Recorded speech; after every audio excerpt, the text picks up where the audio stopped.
شعیب ابی طالب کا واقعہ۔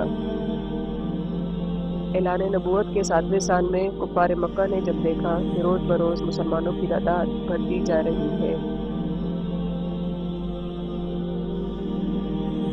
اور حضرت حمزہ و عمر رضی اللہ تعالیٰ عنہ جیسے بہادر بھی دامن اسلام میں آ گئے،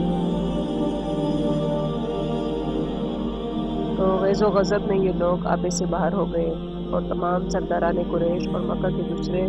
کفار نے یہ اسکیم بنائی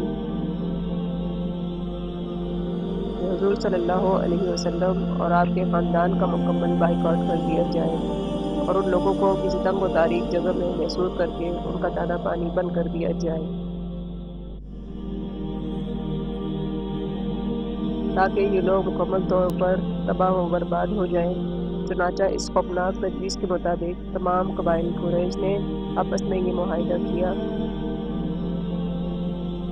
کہ جب تک بنی ہاشم کے خاندان والے حضور صلی اللہ علیہ وسلم کو قتل کے لیے ہمارے حوالہ نہ کر دیں، تب تک کوئی شخص بنو ہاشم کے خاندان سے شادی نہ کرے، کوئی شخص ان لوگوں کے ہاتھ کسی قسم کے سامان کی خرید و فروخت نہ کرے،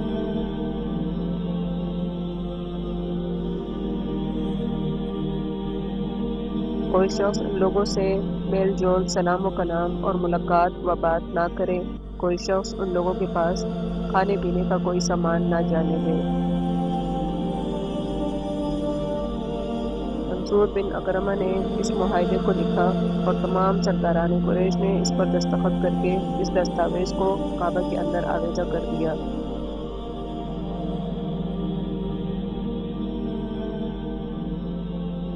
ابو طالب مجبوراً حضور اقدس صلی اللہ علیہ وسلم اور دوسرے تمام خاندان والوں کو لے کر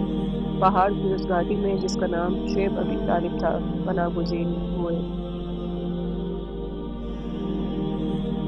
ابو لہب کے سوا خاندان بنو ہاشم کے کافروں نے بھی خاندانی حمیت و پاسداری کی بنا پر اس معاملے میں حضور صلی اللہ علیہ وسلم کا ساتھ دیا